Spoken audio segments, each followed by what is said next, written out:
Bienvenidos de regreso a Biblia y Teología con el Dr. Larry Trotter. Esperemos disfruten el siguiente episodio.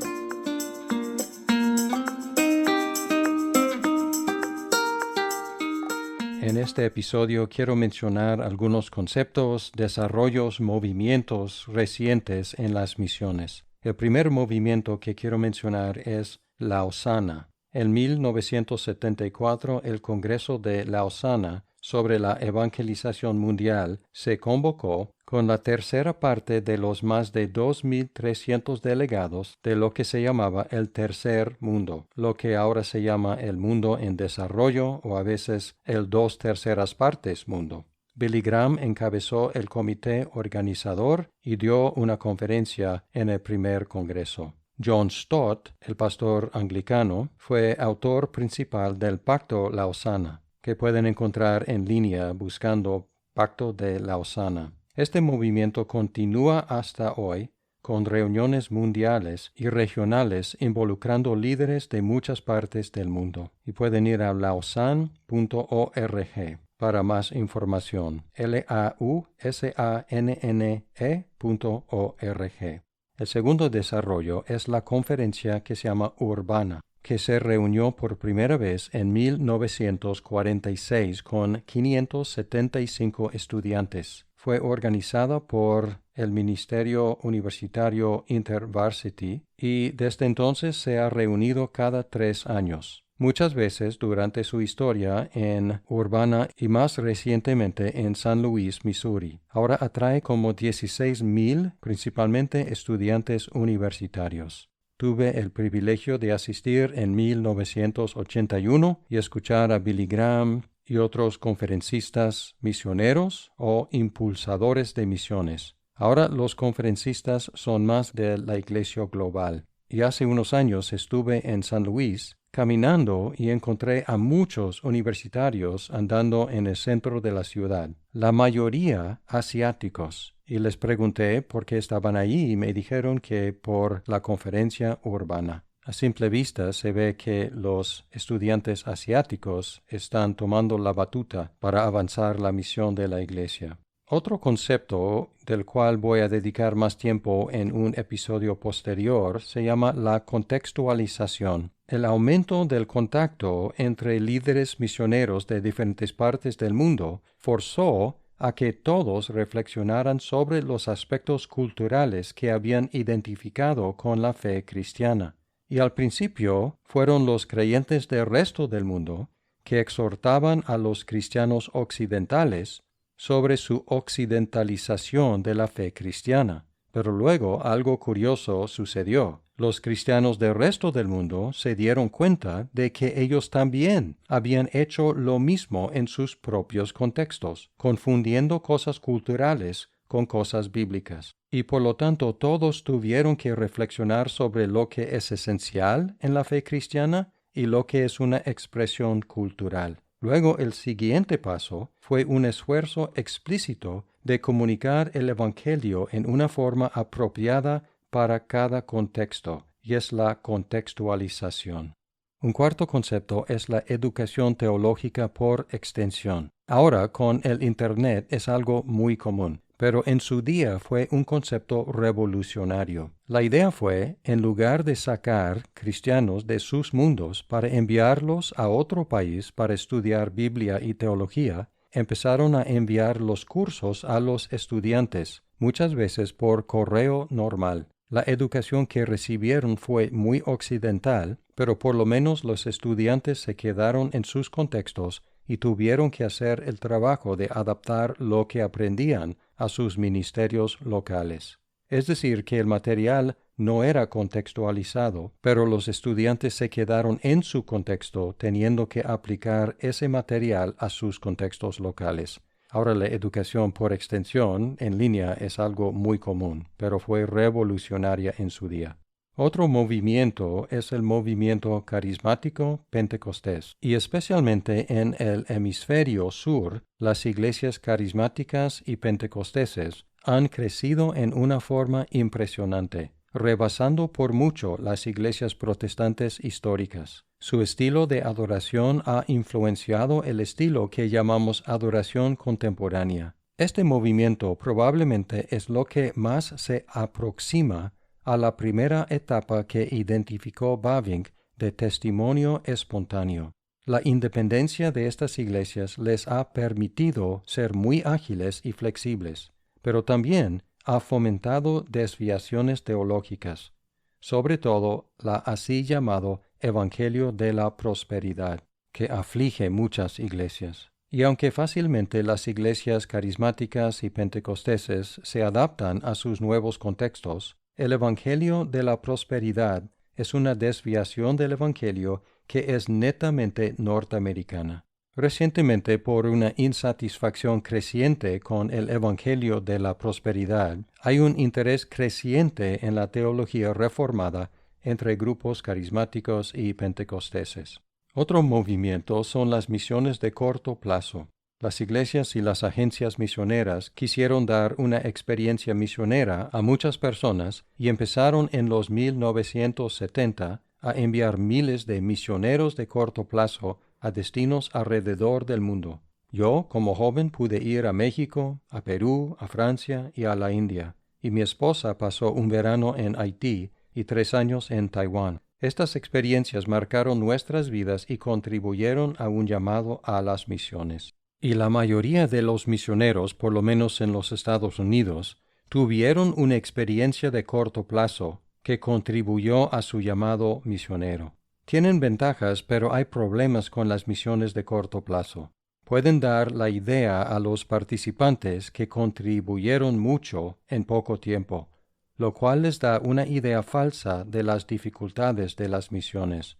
Normalmente llegan y hay un proyecto alcanzable en una semana, y hacen su trabajo y logran el propósito y las misiones parecen fáciles. También las misiones de corto plazo son caras e ineficientes en cuanto a los resultados visibles. La misma cantidad de dinero podría haber logrado mucho más. Además, distorsionan los llamados eventuales de los misioneros hacia lugares más fáciles de visitar, porque los misioneros de corto plazo no van a lugares restringidos, no van a lugares peligrosos, van a lugares fáciles de visitar. Pueden permitir que la gente piense que ya hizo lo que tenía que hacer en cuanto a misiones, como una cosita que ya hicieron y ya no tienen que pensar más en misiones. Y también he visto en algunos casos que algunas misiones de corto plazo, especialmente exóticas, pueden provocar una desilusión con la vida cotidiana después de su regreso a su país de origen. No estoy en contra de las misiones de corto plazo, creo que son muy valuables, pero probablemente debemos llamarlos viajes de aprendizaje en lugar de viajes misioneros. Van a ver, van a probar, van a observar, pero no deben considerar que lograron hacer el trabajo misionero en una sola semana. Otro movimiento se llama Igle Crecimiento. Donald McGavran, que vivió entre 1897 y 1990, fue hijo de misioneros y también un misionero, pero más importante, un misiólogo enfocado en encontrar las causas del crecimiento de la Iglesia y sus obstáculos. Y lo que hizo fue aplicar la sociología al estudio de las misiones. Promovió la idea de movimientos de pueblos en los cuales las unidades homogéneas profesan la fe, o sea, gente que es de la misma raza, mismo nivel socioeconómico, el mismo idioma, la misma cultura, etc. Y él observó que las iglesias homogéneas crecían más rápidamente. Esta idea causó preocupación por 2 razones. En el Occidente insistimos en decisiones individuales y nos preocupa cuando todo un grupo dice nosotros todos nos convertimos a Cristo. Pero otra cosa es que cuando él promovió esta idea del principio de la unidad homogénea como una herramienta para crecer la Iglesia, algunos consideraron esta idea en contra del énfasis en el Nuevo Testamento en la eliminación de diferencias raciales, culturales y socioeconómicas en la Iglesia. Causó controversia cuando presentó esta idea en ese primer Congreso de Lausana en 1974. Y el problema no es tanto con su observación del principio, sino en la aplicación del principio como herramienta de evangelización. Puede ser que las iglesias homogéneas crecen más rápidamente, pero esto no significa que cada iglesia deba enfocarse en un solo grupo.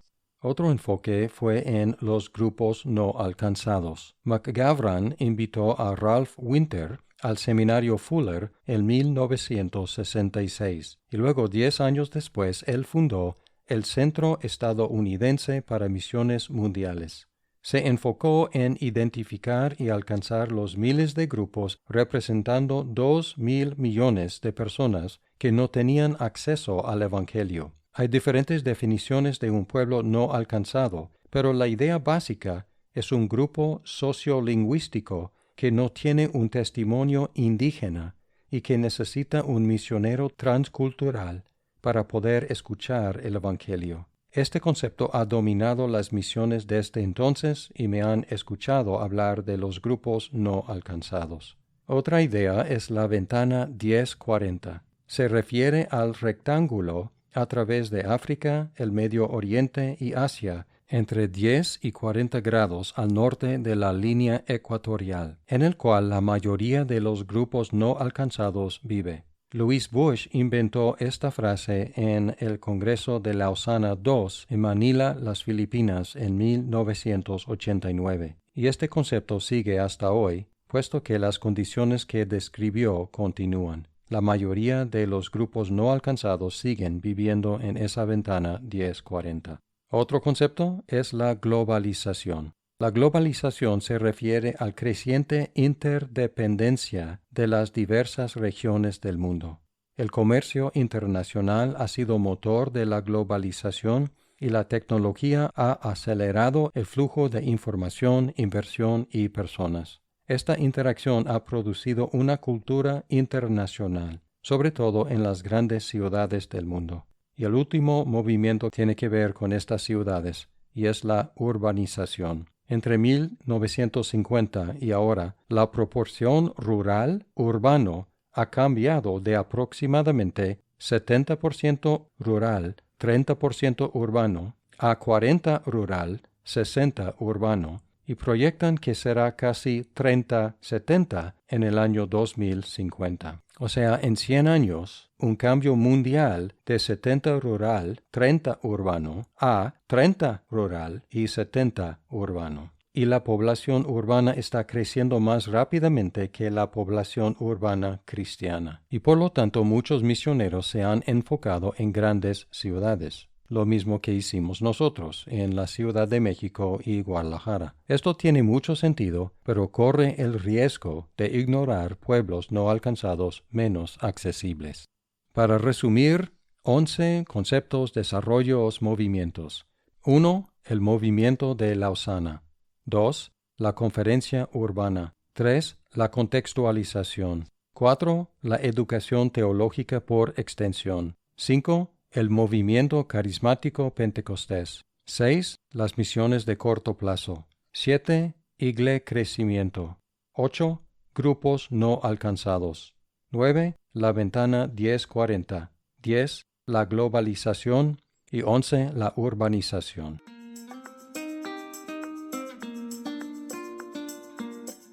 Muchas gracias por escuchar este episodio. Si estás disfrutando Biblia y teología, por favor compártelo con tus amigos. ¡Hasta pronto!